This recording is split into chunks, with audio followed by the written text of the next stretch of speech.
Hello friends, आप देख रहे हैं आपका चैनल शेयर बाजार विद आयुष। और दोस्तों, इस वीडियो में चर्चा करने वाले हैं टाटा स्टील के स्टॉक के बारे में। टाटा स्टील हाल फिलहाल में अगर आप देखेंगे तो हाँ, इतना बढ़िया नहीं कर पाया है, लेकिन कंपनी के द्वारा अनाउंसमेंट्स काफ़ी की गई है। अपने आप में अगर आप देखेंगे तो स्टॉक ऑलमोस्ट 40% डिस्काउंट पे आपको मिलता हुआ देखने को मिल रहा है। 40% ज़्यादा ही मिल रहा है। बट इंपॉर्टेंट बात क्या है कि डिस्काउंट से ज़्यादा बड़ी बात है जो कंपनी ने अनाउंसमेंट किए थे वो आखिर होंगे कब। 1:10 स्टॉक स्प्लिट, 51 रुपये की डिविडेंड की देखिए यहाँ पे रिकॉर्ड डेट तो निकल चुकी है, बट अभी तक काफ़ी लोगों के अकाउंट में ऐसा नहीं आया। तो आखिर पैसा आएगा कब, अकाउंट में पैसा आने कब वाला है, वो आपको बताऊंगा। प्लस यहाँ पर टाइम टू बाय और नॉट, इसके ऊपर भी इस वीडियो में चर्चा करेंगे। तो वीडियो को पूरा देखिए, काफ़ी इंपॉर्टेंट होने वाला है। फ्रेंड्स, चैनल से पहली बार अगर आप जुड़े हो, चैनल को जरूर सब्सक्राइब कर लीजिएगा। अगर आपको ये वीडियो बढ़िया लगे तो वीडियो को लाइक करके आप जरूर जाइएगा। सो फ्रेंड्स, टाटा स्टील अगर अभी आप देखेंगे तो करीबन 858.15 के आसपास आज स्टॉक ने क्लोजिंग दी है। 859 पे आपको देखने को मिलेगा स्टॉक। आज आपको यहाँ पर 330 पे बंद हुआ था, बट 858.15 वो एग्जैक्ट क्लोजिंग है। दिन की रेंज अगर आप देखेंगे तो स्टॉक के अंदर काफ़ी ज़्यादा आपको नीचे से रिकवरी आई। 838 के लो के बाद अगर आप देखेंगे स्टॉक 861.10 का यहाँ पे हाई बनाता हुआ देखने को मिला। बट गिरावट लगातार यहाँ पे आपको सस्टेन रहती हुई देखने को मिली है। लेकिन इंपॉर्टेंट बात क्या है, इंपॉर्टेंट बात ये कि कंपनी के द्वारा अगर आप देखेंगे तो 51 रुपीज़ का डिविडेंड अनाउंस किया गया था। और यहाँ पर दोस्तों होता क्या है, जब भी कंपनी दोस्तों डिविडेंड अनाउंस करती है तो बेसिकली डिविडेंड मिलता कब है। डिविडेंड की दोस्तों यहाँ पे पेमेंट डेट, एक्स डेट अलग होती है, डिविडेंड वो आपको पेमेंट अलग डेट होती है। अब याद रखिएगा, कंपनी के द्वारा जब पेमेंट डेट होती है वो एजीएम के आने वाले 30 दिन के अंदर। अब जो एजीएम है दोस्तों कंपनी की हो चुकी है 15 जून को, और कंपनी कह सकते हैं कि यहाँ पे 51 रुपीज़ का जो आपका डिविडेंड है वो मुश्किल से 15 तारीख से पहले आपके अकाउंट में शो होना चालू कर देगा। यानी आपके बैंक अकाउंट में, वो डीमैट में नहीं आता है। अगर आपके पास स्टॉक है तो वो डिविडेंड जो है वो आपको बैंक अकाउंट में शो करेगा, ना कि आपके डीमैट अकाउंट में। जिनको ये बात नहीं पता है, ये जो 51 रुपीज़ का डिविडेंड है वो कब मिलेगा, वो जो डिविडेंड है वो कंपनी द्वारा दे दिया गया है। कंपनी ने एजीएम हो चुके तो कंपनी के एजीएम में मिल चुका है। अब वो जो डिविडेंड है वो फ्रेंड्स, जो पेमेंट है उसकी, वो बेसिकली होती भी देखने को मिलेगी अराउंड 15 तारीख से पहले। कंपनी ने मोस्टली देखिए पैसा डाल भी दिया होगा, वो हो सकता है कि अकाउंट में शो नहीं कर रहा हो आपके, बट वो आने वाले दिनों में शो कर देगा। तो सबसे पहली बात तो डिविडेंड के बारे में अगर आप चिंता कर रहे हैं तो चिंता मत करिए। जो 51 रुपीज़ का डिविडेंड है वो आपका जो पेमेंट है वो ऑलमोस्ट कर दिया गया है, और वो बहुत जल्दी आपके अकाउंट में भी शो करता हुआ देखने को मिल जाएगा। तो इस बारे में चिंता आप बिल्कुल मत करिएगा। अब बिल्कुल तैयारी यहाँ पर आपको होती हुई देखने को मिलने वाली है कंपनी के Q1 के नंबर्स की। ये बात बहुत इंपॉर्टेंट है। कंपनी ने अभी तक डेफिनेटली Q1 की कोई डेट जाहिर नहीं करी है, लेकिन अगर प्रीवियसली बात करें तो 12 अगस्त को कंपनी ने आखिरी बार अपने नंबर्स पेश किए थे Q1 के। तो हमेशा अगर देखा जाता है तो एक ट्रैक रिकॉर्ड के हिसाब से कंपनी चलती है। जैसे 5 मई को लास्ट टाइम कंपनी ने अपने Q4 के नंबर्स पेश किए। इस बार अगर आप देखेंगे 3 मई को पेश किए। तो जैसा मैंने कहा कि जो ट्रैक रिकॉर्ड रहता है कंपनीज का वो ऑलमोस्ट दोस्तों सेम रहता है। तो इस बार अगर 12 अगस्त पिछली बार किया था तो उसके आसपास यानी 8 से 12 के बीच में कंपनी जो है, 8 से 15 अगस्त के बीच में कंपनी जो है अपने Q1 के नंबर्स पेश कर देगी। तो डेफिनेटली उसमें तो अभी टाइम है, 8 से 15 अगस्त में काफ़ी टाइम है। बट इंपॉर्टेंट बात क्या है कि यहाँ पर निकल के आती है 1:10 स्टॉक स्प्लिट की। सो फ्रेंड्स, आप सबको याद तो है ही कि कंपनी ने 10:1 का स्टॉक स्प्लिट अनाउंस कर दिया था।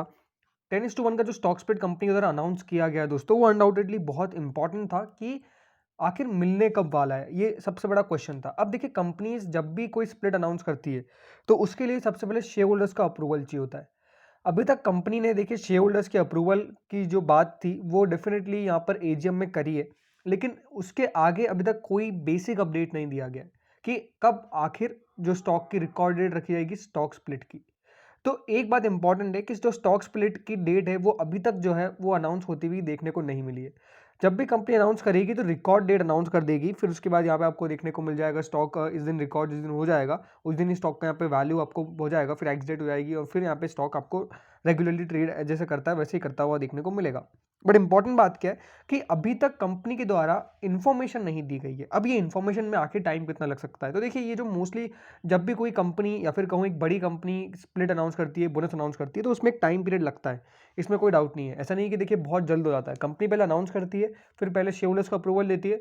शेयर होल्डर्स का अप्रूवल भी दोस्तों ऐसा नहीं कि एक दिन के अंदर हो जाएगा। उधर वोटिंग होती है, और वोटिंग जो है वो 28 30 दिन तक चलती है। तो वहां पर जो टाइम लगता है उसके बाद जाके दोस्तों यहाँ पे कंपनीज जो है वो फिर एक डेट अनाउंस करती है, एक्सचेंज वो डेट को मंजूरी देता है, फिर जाके देखिए ये जो प्रोसेस है कंप्लीट होती है।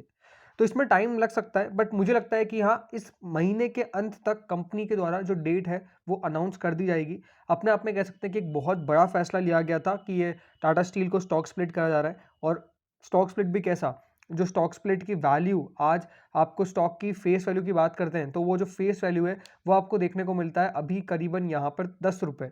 वो 10 रुपये कन्वर्ट हो जाएगी 1 में, यानी न्यू फेस वैल्यू जो आपको रहती हुई देखने को मिलने वाली है वो रहती हुई देखने को मिलेगी यहाँ पर करीबन 1 की। यानी अगर आपके पास अभी कंपनी का 1 शेयर है तो वो 10 में कन्वर्ट हो जाएगा।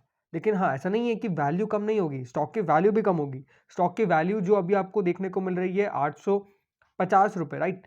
तो अगर वो स्प्लिट होता है 850 रुपये पे, तो उसकी जो वैल्यू हो जाएगी वो 85 रुपीज़ हो जाएगी। उसको आप 10 से डिवाइड कर दीजिएगा, तो ऐसा होता हुआ देखने को मिलेगा। यानी टाटा स्टील अब आपको आने वाले दिनों के अंदर बहुत कम वैल्यू पे मिलेगा। लेकिन अब सबसे बड़ा क्वेश्चन निकल के आता है, क्या is it right time to buy Tata Steel before stock split? बहुत इंपॉर्टेंट है, और इसके ऊपर जो अभी बात बताने वाला हूं मैं, वो डेफिनेटली आप ध्यान से सुनिएगा।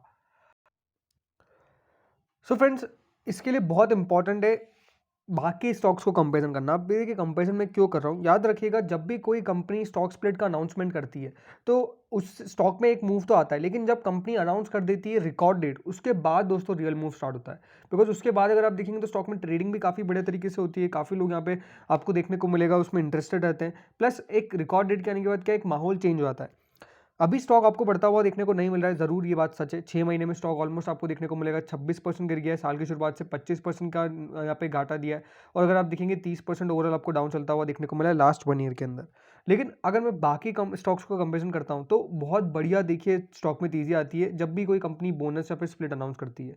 अब ये ट्रैक रिकॉर्ड की बात करता हूँ तो मैं ज़रूरी नहीं कि ज़रूरी होता हुआ ही देखने को मिलेगा, बट मोस्टली चांसेस देखा गया। दूसरी बात क्या है, टाटा स्टील एक ऐसी कंपनी है जिसने रिटर्न्स मैसिव दिए अपने इन्वेस्टर्स को, बहुत पैसा कमा के देखी गई है। ऐसा नहीं कि देखिए इस कंपनी ने कुछ पैसा नहीं कमाया, बहुत पैसा कमा के देखी गई है। अभी कंपनी का सिचुएशन डेफिनेटली थोड़ा-सा आपको दिक्कत वाला है, क्योंकि काफ़ी चेंजेस हो रहे हैं पूरे ग्लोबल मेटल साइकिल के अंदर। जब भी ग्लोबल मेटल साइकिल की मैं बात करता हूँ, तो ये बात आप ध्यान रखिएगा कि ये जो चीज़ें हैं, ये पूरा एडवर्सली इफेक्टेड है। अगर एक मेटल पे दिक्कत आ रही है, तो वो पूरा इंडस्ट्री को खराब कर देता है, और वो अभी होता हुआ देखने को मिल रहा है। बेसिक दिक्कत कहाँ से आ रही है? चाइना से।